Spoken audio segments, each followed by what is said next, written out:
बच्चों आज आपके लिए है अति महत्वपूर्ण सूत्र मेंसुरेशन क्षेत्रमिति का। सभी प्रकार के जितने भी सूत्र होते हैं आपको एक एक करके उनका विश्लेषण किया जा रहा है और यह गणित के लिए क्षेत्रमिति के गणित के लिए अति ही महत्वपूर्ण है। बिना इसके आप कोई भी प्रश्न हल नहीं कर सकते हैं। इनकी बारीकियों को समझना बहुत जरूरी है। पहला क्वेश्चन है कि लंबवृत्तीय बेलन से पहला चैप्टर का सूत्र है लंबवृत्तीय बेलन। इसको कहते हैं राइट सर्कुलेशन सिलेंडर। यदि ये बेलन का चित्र है, देख रहे हैं ना, चित्र बना हुआ है बेलन का, त्रिज्या आर हो और ऊंचाई एच दिया हो, तब बेलन का आयतन होता है। बेलन के आयतन का सूत्र होता है, अंग्रेजी में इसको कहते हैं वॉल्यूम। आयतन को क्या कहते हैं? वॉल्यूम। आयतन pi r square h, pi r square h. अब पाई आर स्क्वायर का मतलब पहले समझ लीजिए क्या है। ये आधार का क्षेत्रफल है पाई आर स्क्वायर और एच इसकी ऊंचाई है, जोड़ गुणा कर दिया गया तो आयतन बन गया, इसके आयतन का क्षेत्रफल हो जाएगा। अर्थात इसको हिंदी में कहते हैं आधार का क्षेत्रफल गुणे ऊंचाई। दूसरा है वक्र पृष्ठ अगर ज्ञात करना हो, लंबवृत्तीय बेलन के वक्र पृष्ठ। लंबवृत्तीय बेलन की जगह पर बेलन का ही नाम बार बार लिया जाता है, उसको लंबवृत्तीय बेलन समझना चाहिए। वक्र पृष्ठ बराबर होता है 2 पाई आर एच। अंग्रेजी के सूत्र में है 2 पाई आर एच। अब 2 पाई आर का मतलब होता है 2 पाई आर क्या है? वृत्त की परिधि है। ये पूरा इसका वृत्त की परिधि है। और एच का मतलब ऊंचाई, तो वृत्त की परिधि गुणे ऊंचाई अगर आप कर देंगे तो वक्र पृष्ठ आ जाएगा। चित्र आपको दिखाई दे रहा है।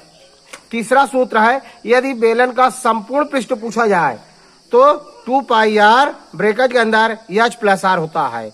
इसको अगर तोड़ेंगे, ब्रैकेट खोल देंगे तो 2 पाई आर एच हो जाएगा और प्लस 2 पाई आर स्क्वायर। इसका मतलब हुआ कि वृत्त के परिधि वक्र पृष्ठ जो है और प्लस दोनों वृत्ताकार जो ऊपर और नीचे जो बने हुए हैं वृत्ताकार, इनका क्षेत्रफल, वक्र पृष्ठ दोनों वृत्तों के क्षेत्रफल को जोड़ दिया जाए तो बेलन का संपूर्ण पृष्ठ हो जाएगा।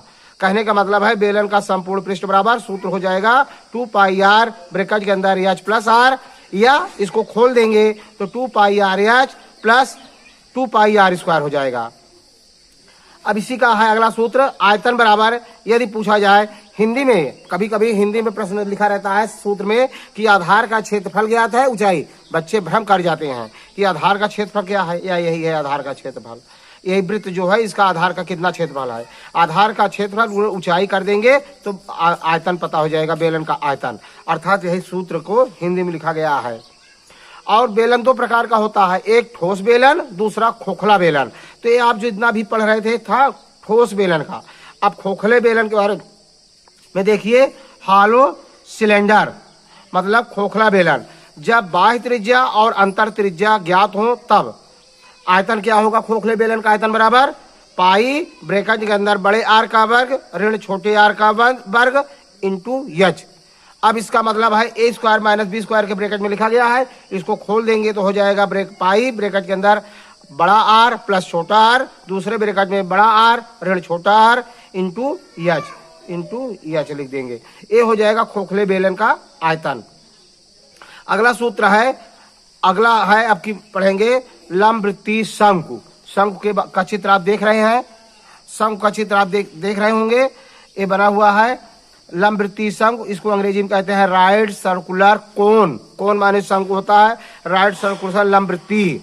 यदि त्रिज्या आर और ऊंचाई एच और यल तिर्यक ऊंचाई, यल को क्या कहते हैं? तिर्यक ऊंचाई ज्ञात हो तब। अब देखिए ये नीचे जो हाँ ओ लिखा गया है, यहाँ से यहाँ तक की दूरी त्रिज्या होती है, यहाँ से ऊपर जो दिखा ओ से यहाँ तक की ऊंचाई क्या है? एच है, ऊंचाई है। और तिरछा जो है ये यल है, तिर्यक ऊंचाई। इसको समकोण त्रिभुज में कहा जाता है कर्ण, लेकिन शंकु में इसको यल कहा जाता है, तिर्यक ऊंचाई। अब इसका सूत्र है आयतन बराबर वॉल्यूम बराबर किसका? शंकु का। तो 1/3 पाई आर स्क्वायर एच। कहने का मतलब है 1/3 पाई आर स्क्वायर एच, यही है। दूसरा है अगर शंकु का वक्र पृष्ठ पूछा जाए तो पाई आर एल।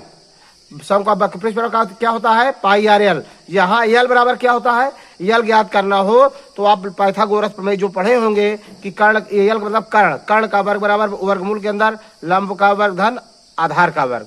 तो इसको यहाँ पर यल निकालते समय यल बराबर वर्गमूल के अंदर एच का वर्ग धन आर का वर्ग पहले निकाल लेंगे तो यल आ जाएगा। तो पाई आर एल के सूत्र में रख देंगे तो वक्र पृष्ठ पता हो जाएगा। और संपूर्ण पृष्ठ अगर पूछे तो शंकु का संपूर्ण पृष्ठ पाई आर ब्रैकेट के अंदर यल प्लस आर, यही सूत्र में रख देंगे तो शंकु का संपूर्ण पृष्ठ पता हो जाएगा। अगला है गोला। गोला का है यदि त्रिज्या आर हो तो गोले का आयतन बराबर होता है 4/3 पाई आर क्यूब, और गोले का पृष्ठीय क्षेत्रफल होता है 4 पाई आर स्क्वायर। क्या होता है? 4 पाई आर स्क्वायर। और कभी कभी गोला का 2 भाग कर दिया जाता है, अर्धगोला कर दिया जाता है। तो अगर आपसे अर्धगोले का आयतन पूछे तो ये गोले का आयतन जो होता है आधा कर दिया जाता है, 2/3 पाई आर क्यूब हो जाएगा अर्धगोले का आयतन। और अर्ध पृष्ठीय क्षेत्रफल जो होगा वो हो जाएगा, जो पृष्ठीय क्षेत्रफल है उसका आधा हो जाएगा 2 पाई आर स्क्वायर। और आयतन सदैव घन इकाई में लिखा जाता है। आयतन बराबर सदैव घन इकाई में आप लिखेंगे। घन इकाई का मतलब अगर मीटर में रहेगा तो घन मीटर, और सेंटीमीटर में रहेगा तो घन सेंटीमीटर। जिस इकाई में रहेगा वही इकाई लिख दिया जाएगा, लेकिन घन लगा के लिखा जाएगा। और क्षेत्रफल सदैव वर्ग इकाई में लिखा जाता है।